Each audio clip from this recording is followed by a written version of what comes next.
I'm Robert Russell. In this video, I'm going to talk about this guitar I call the Creature Guitar. The Creature Guitar. And what this is one of those cheap 335 Pango kits that you see on eBay. And you know, you see those, you scroll by them, you wonder, should I get that? Should I build it? Would it be terrible?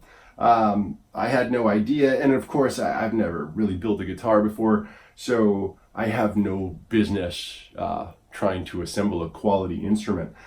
But it was under $200, and I figured if it was bad, I'd just like light it on fire and use it in a video or something. So two things. I learned a few things along the way, and I'll tell you about that. And then I have never compared how this guitar sounds to a similar guitar. So at the end of the video, I'll compare these back and forth, this guitar and another guitar with the same song. So let's do that. Okay, so I buy the kit, and weeks later, it arrives. It looked about like that. There was a bunch of hardware with it. I was kicking around the idea of using the hardware, but I think somewhere in the back of my mind, I was going to try and put more higher quality hardware on it, as long as I didn't screw it up while building it.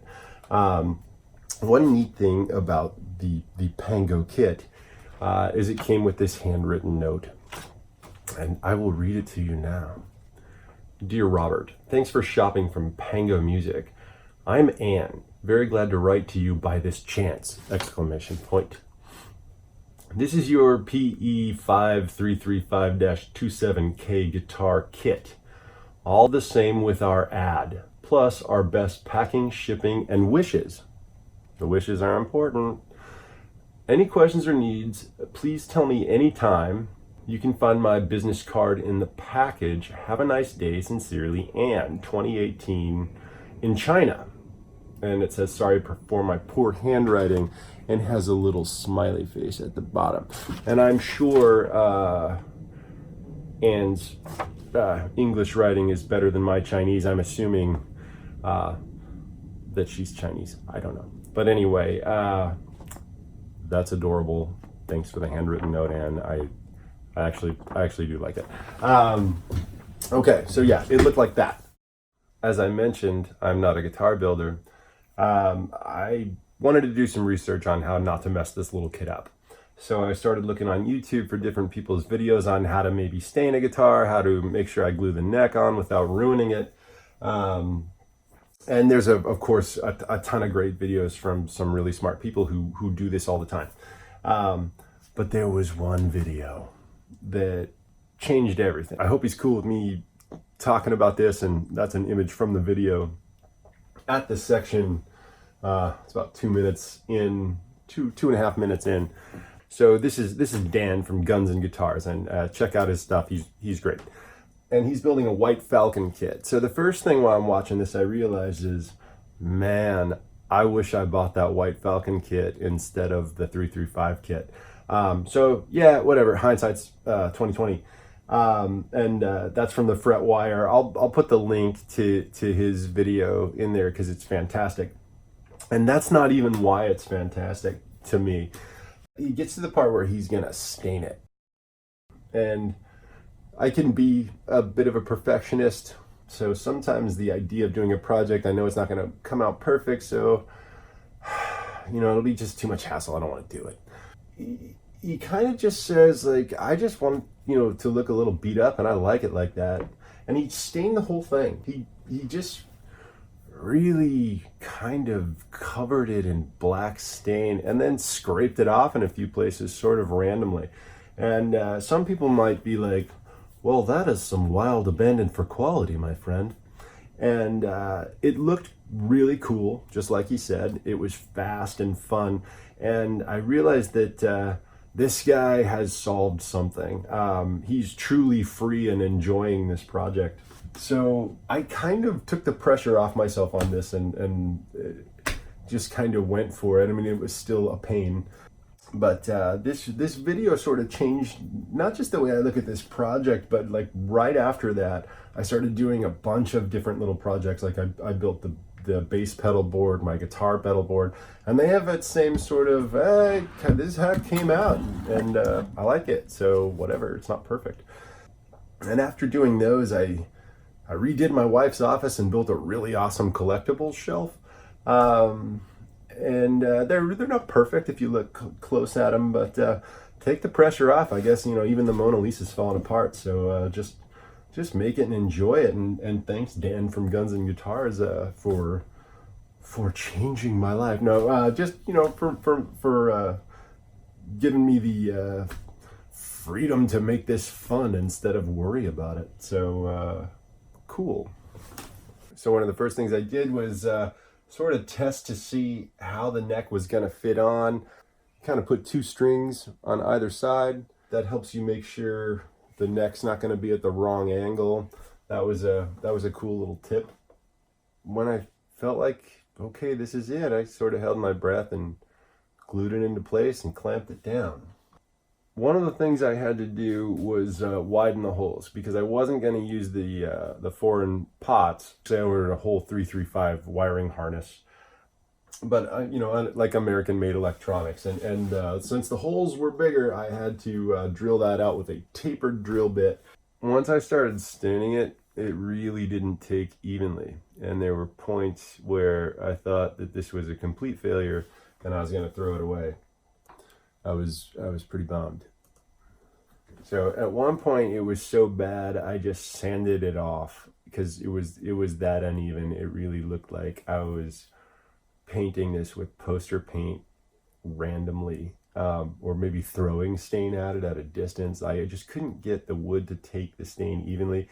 I'm sure people who know more about staining could tell you why, but it just didn't go on beautifully like some sort of commercial. But perseverance was key. After I sanded it, for some reason it started taking the stain a little bit better, and I put 4 coats on, and it started to look like a guitar, at least not an embarrassing one.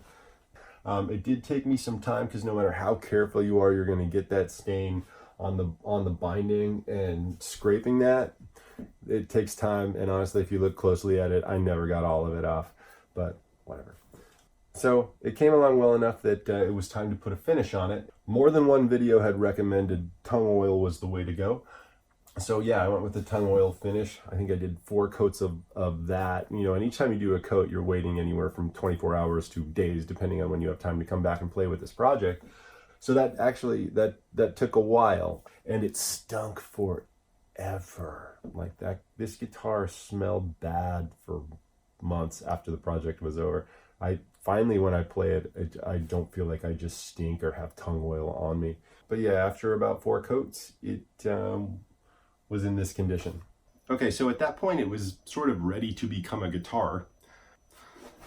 I don't know anything about wiring guitars or doing the frets right or really making the nut work well. So I brought it to my buddy Randy at R&R Guitars, and he assembled it and made sure everything was good. Because if this project at this point was bad, I didn't want it to be my own ineptitude. So anyway, he put it all together, gave it back to me, and honestly, it plays pretty well. He was amused. I was trying to read his face about this whole project.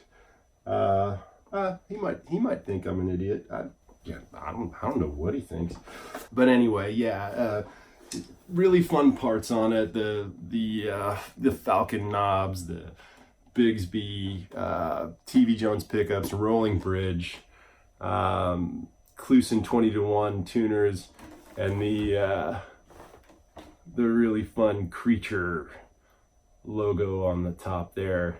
And for anyone interested, that's an $8 engravable cat collar if you're trying to have fun and save money.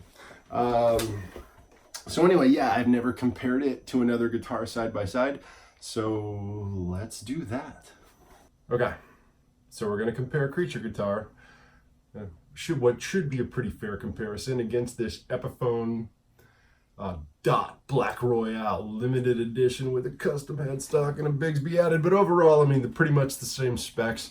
This has, instead of just TV Jones Filtertrons, it's got the Brian Setzer Filtertrons. But otherwise, I mean, it should be arguably the same. I can tell you right away, this already feels heavier, the neck feels nicer, and I don't know if it's just me, but it already seems a little louder, same setup. So, yeah, let's start the comparison.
So Creature Guitar did much better than I thought it was going to. There were times it sounded exactly the same. There were times it had a really nice bite. But overall, I think the Epiphone had a more lush low end. So Creature didn't win, but definitely did better than I thought it was going to.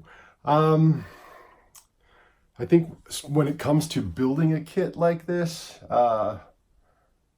if you're going to replace all the parts on it, there's not much savings between getting a kit like this and just buying a mid-range guitar and replacing everything and maybe sanding it and paint it.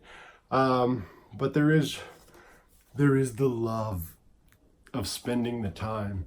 Oh, also factor in the cost of the supplies, the stain, the lacquer or tongue oil that you're finishing with it. Sandpaper costs money.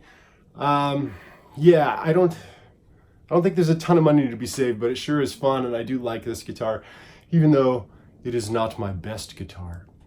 Yeah. I don't have an end for this video. Bye.